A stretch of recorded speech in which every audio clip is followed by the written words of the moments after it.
Ils ont les chapeaux ronds, vive la Bretagne.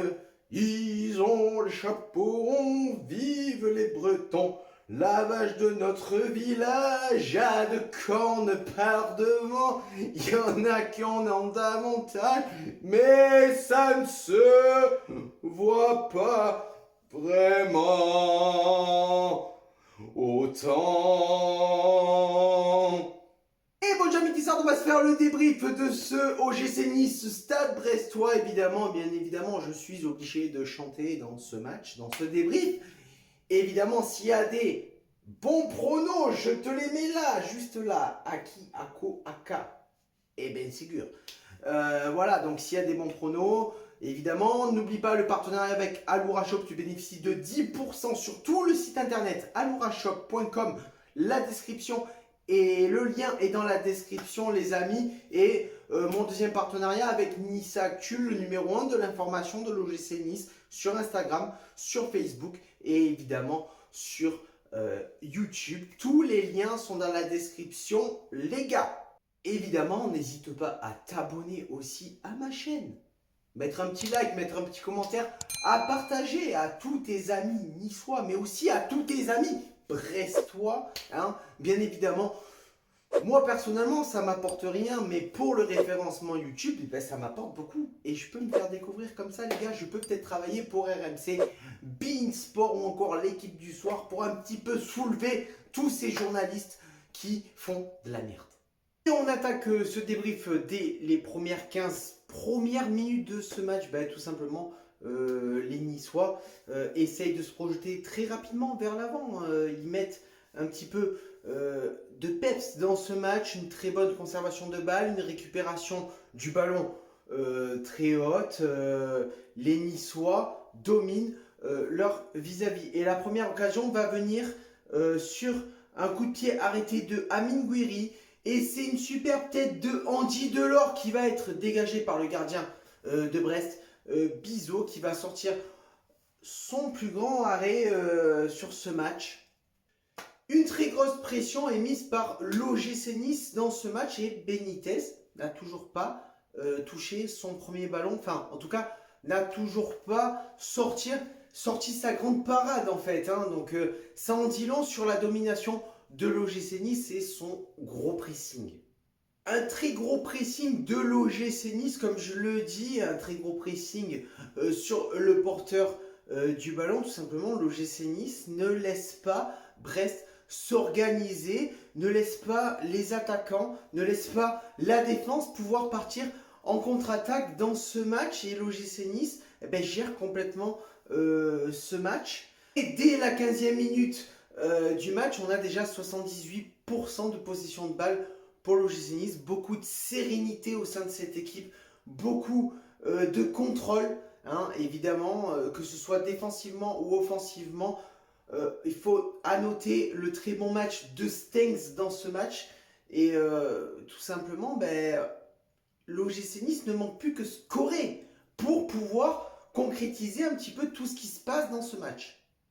Beaucoup de mouvements, beaucoup d'équilibre, un gros travail de Jordan Lotamba offensivement, ça fait plaisir parce que Jordan Lotamba, c'est vrai que c'est un joueur qu'on a du mal à voir s'exercer offensivement. Là, dans ce match, il y arrive, beaucoup de centres, beaucoup de spontanéité de la part de l'OGC Nice, mais dans les derniers mètres, ça manque tout simplement de scorer. En fait, c'est ça qui me manque dans ce match à l'OGC Nice, c'est le score pour pouvoir arriver à faire quelque chose.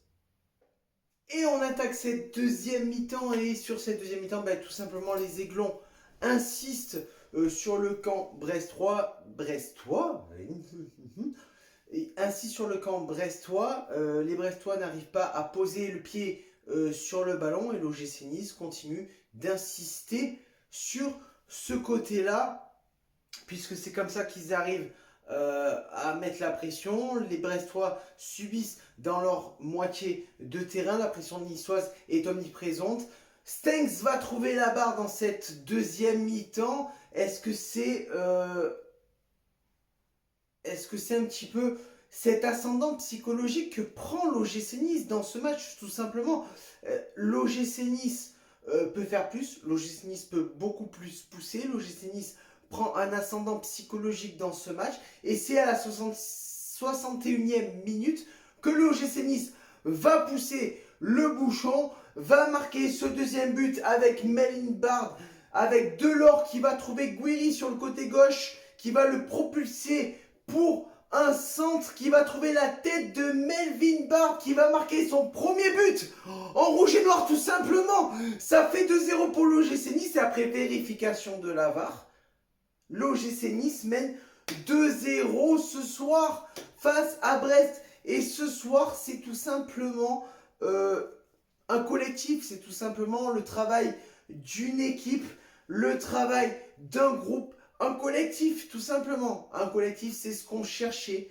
depuis Lucien Favre, c'est ce qu'on cherchait depuis Patrick Vieira. Patrick Vieira qui n'a jamais su mettre en place un collectif. Et là, ce soir, avec Christophe Galtier, le collectif est à l'honneur avec un très gros travail de Lemina et Rosario en milieu de terrain qui font que l'équipe travaille ensemble, qui font que l'équipe attaque et défend ensemble. C'est un très gros travail de collectif ce soir. Et la victoire, on la doit tout simplement à ce collectif qui est exceptionnel. Doit-on notifier aussi les quelques manqués de Calvin Stengs ce soir? Un joueur avec un énorme talent, un joueur avec un très gros potentiel, un joueur qui va très certainement cette saison nous faire vibrer. On ne le sait pas encore, peut-être que je m'enflamme, mais Calvin Stengs, c'est très certainement le joueur qui va nous faire vibrer cette saison. C'est le joueur qui va nous mettre en folie. Parce que ce soir, encore une fois, comme il y a une semaine, ce soir, il a prouvé que il pouvait. Il a prouvé que il manquait de chance. Et il a prouvé que sa finition était à travailler. Ce soir, Calvin Stengs a montré qu'on pouvait compter sur lui, a montré que c'est le futur de l'OGC Nice. Une grosse possession niçoise, une grosse intensité mise par l'OGC Nice. Tout simplement, Brest subit les offensives de l'OGC Nice, mais le problème reste le scoring. Vraiment, l'OGC Nice bute sur les derniers mètres, bute sur les derniers remparts de Brest, puisque finalement, en fait, c'est Brest qui tient bon, c'est Brest qui arrive à tenir l'orage niçois depuis à peu près une trentaine de minutes. Est-ce que c'est nécessaire de encore notifier le très bon match de Lotamba? Pour une fois, offensivement, il fait le job.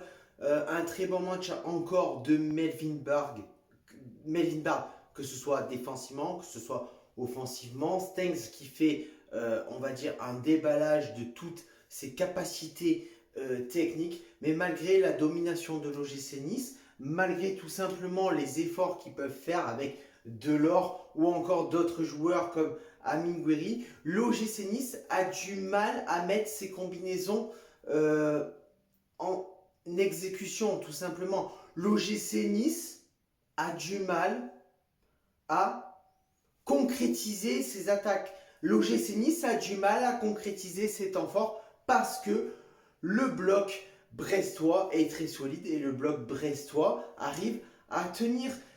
C'est bien dommage puisque la défense de Brest est très laborieuse et l'OGC Nice n'arrive pas à mettre en avant ses qualités offensives, a du mal à mettre en avant ses qualités d'attaque pour pouvoir scorer. C'est le problème de l'OGC Nice dans cette première mi-temps. C'est le score, tout simplement. C'est juste le score, parce que à part ça, c'est vraiment une domination totale, une sérénité offensive, une sérénité défensive. Walter Benitez n'a pas grand-chose à faire. C'est juste, comment dire, les combinaisons entre les différents joueurs qui ont du mal à s'enclencher, qui ont du mal à trouver destination, qui ont du mal à trouver finition. Pourtant, la solution de l'OGC Nice va venir en fin de première mi-temps sur un corner. Le ballon sera dégagé très loin, ça reviendra sur Melvin Barnes qui va directement remettre dans le paquet. Grosse mésentente dans la défense de Brest. C'est JC Todibo qui va récupérer le ballon, qui va se retrouver devant les cages quasi vides de Brest et qui va frapper. Et c'est le premier but de JC Todibo dans cette saison. C'est le premier but de notre défenseur et c'est la défense qui trouve la solution dans ce match. Avant la fin de la première mi-temps, c'est l'ouverture du score magique, l'ouverture du score qui était, comment dire, une ouverture de score qui arrive au meilleur des moments. L'OGC Nice mène 1-0 à la mi-temps.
L'OGC Nice va tout simplement continuer son assise technique, son assise tactique, sa maîtrise offensive dans ce match, va continuer à montrer sa maîtrise de la possession de balle. Et à la 89e minute, sur une passe magistrale de Dacunia qui vient de rentrer en jeu, Dacunia pour Lotomba qui va se retrouver quasi seul devant le gardien, qui va frapper et qui va marquer, mais qui va se retrouver en position de hors-jeu. Ça ne fera pas 3-0 pour l'OGC Nice, tout simplement. Et en fin de match, réduction du score de Brest par le biais de Franco Nora, un joueur qui a été formé à l'OGC Nice, un joueur qui a joué pour l'OGC Nice. Il se voit arriver le ballon côté droit, il va placer le plat du pied et tromper Benitez. Il ne fêtera pas ce but tout simplement puisque c'est un joueur qui à la base a été formé à l'OGC Nice. Un très grand respect de l'OGC Nice pour son ancien club. Franco Nora, bravo pour ton but. On ne peut pas te l'enlever. Évidemment, un grand respect pour toi.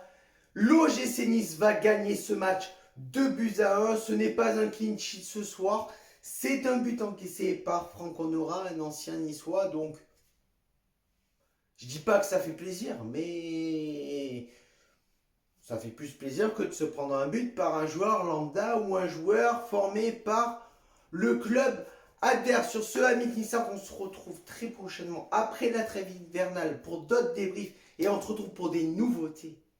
Je te laisse apprécier. Tu vas voir, tu vas te régaler. Les cours de niçois, tu connais? Non? Eh ben, c'est le maître Tonissa qui va t'apprendre le niçois. Sur ce, ciao viva, la bayetta et Issa Nissa.